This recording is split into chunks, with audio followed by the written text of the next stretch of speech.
কৰি চাওক আজি যেহেতু প্ৰধানমন্ত্ৰীগৰাকী দেশৰ প্ৰধানমন্ত্ৰীগৰাকী এখন জনসভাত ভাষণ দিব যোৰহাট জিলাত তাৰ বাবে উজনিৰ পৰা যথেষ্ট সংখ্যক লোক সেই সভাস্থলীলৈ ৰাওনা হৈছে আৰু পথটোত যথেষ্ট ব্যস্ত কাৰণ বৃহৎ সংখ্যক যান বাহনে এই যিসকল লোক সভাত অংশগ্ৰহণ কৰিব তেওঁলোকক লৈ যোৱা হৈছে আৰু পথৰ এই যি ব্যস্ততা বা যান বাহনৰ যি শাৰী তাৰ বাবে পথটোত গাড়ী চলাচল কৰা যথেষ্ট অসুবিধা কিন্তু বিমল বৰাৰ কনভয় সেই সভালৈ ৰাওনা হৈছিল আৰু ৰাওনা হওঁতে কনভয়টো যথেষ্ট গতিত গৈ আছে কিন্তু সেই সময়তে শিৱসাগৰ যি বাইপাছ আছে সেই বাইপাছৰ এটা গৰু পোৱালি অঘাপেটা কৰাৰ ফলতেই কনভয়ৰ এখন বাহন দুৰ্ঘটনাগ্ৰস্ত হয় আৰু সেই দুৰ্ঘটনাৰ ফলত তিনিজনকৈ আৰক্ষীৰ লোক আহত হয় আৰু যিখন বাহন প্ৰকৃততে দুৰ্ঘটনাগ্ৰস্ত হৈছিল সেই বাহনখনৰ সন্মুখ আৰু পিছফালৰ ভাগত কিছু ক্ষতি হয় আৰু ইতিমধ্যে আহত যিকেইজন আৰক্ষী তেওঁলোকক চিকিৎসালয়লৈ লৈ যোৱা হৈছে আৰু ইতিমধ্যে আৰক্ষী সেই ঘটনাস্থলীত উপস্থিত হয় কাৰণ আমি সেই সময়তে যিহেতু ডিমৌৰ এখন চিকিৎসা মহাবিদ্যালয় ইয়াত উদ্বোধন হ'ব সেই স্থানলৈ আমি আহি আছিলোঁ আৰু আহি থাকোঁতে পথতে সেই দুৰ্ঘটনাটো আমি প্ৰত্যক্ষ কৰোঁ আৰু তাৰ যিখিনি তথ্য সেই তথ্যখিনি ল'বলৈ যত্ন কৰোঁ যে যিহেতু জনসভালৈ য'ত দেশৰ প্ৰধানমন্ত্ৰীগৰাকীয়ে জনসাধাৰণক সম্বোধন কৰিব কেইবাটাও প্ৰকল্প তেওঁ আজি উদ্বোধন কৰিব গতিকে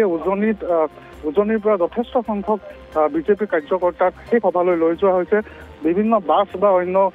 বাহনৰ সৈতে সেই সভালৈ লোকসকল গৈ আছে আৰু পথটো যথেষ্ট ব্যস্ত হোৱাৰ ফলত কনভয়ৰ যিখন বাহন সেই বাহনকেইখন তীব্ৰ গতিত গৈ আছিল আৰু সেই সময়তে শিৱসাগৰৰ যি প্ৰগতি চিকিৎসালয় প্ৰগতি নাৰ্ছিং হোম আছে তাৰ পৰা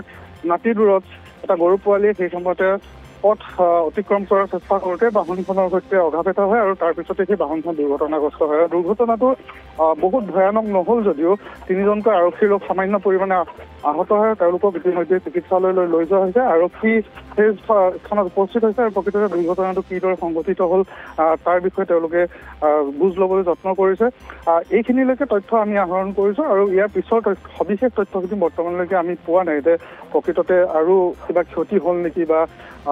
কোনো অধিক আহত হৈছে নেকি সেইখিনি সময় আমি পৰৱৰ্তী মুহূৰ্ততে পাবলৈ সক্ষম কৰিম হয় এই মুহূৰ্তত শংকৰ আপোনাক ধন্যবাদ জনাইছোঁ আমাক সবিশেষ তথ্যসমূহ আপুনি জনালে ইতিমধ্যে জনাইছোঁ মাত্ৰই বিমল বৰা কনভয় দুৰ্ঘটনাগ্ৰস্ত হৈছে তিনিগৰাকীকৈ আৰক্ষী জোৱান আহত হৈছে বুলি জানিব পৰা গৈছে আজি যিহেতু প্ৰধানমন্ত্ৰীৰ সভালৈ বিভিন্ন প্ৰান্তৰ পৰা বহু কাৰ্যকৰ্তাক অনা হৈছে আৰু তেনে সময়তে অতি ব্যস্ত এটা পথ সেই ব্যস্ত পথটোত গৰু পোৱালি এটাক বচাবলৈ গৈ এই দুৰ্ঘটনাটো সংঘটিত হৈছে বুলি ইতিমধ্যে আমাৰ হাতত তথ্য আহি পৰিছে আমি সেই তথ্য জনাইছোঁ প্ৰগতি হাস্পতালৰ সমীপৰ ৭৭ নম্বৰ ৰাষ্ট্ৰীয় ঘাইপথত এই পথ দুৰ্ঘটনাটো সংঘটিত হৈছে তিনিজনকৈ আৰক্ষী জোৱান সামান্য পৰিমাণে আঘাতপ্ৰাপ্ত হৈছে আৰু দুগৰাকী কাৰ্যকৰ্তাও সামান্য পৰিমাণে আঘাতপ্ৰাপ্ত হৈছে বুলি জানিব পৰা গৈছে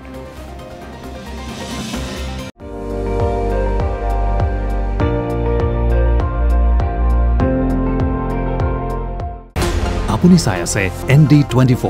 সৰ্বশ্ৰেষ্ঠ নহয় সৰ্বোত্তমৰ দৌৰা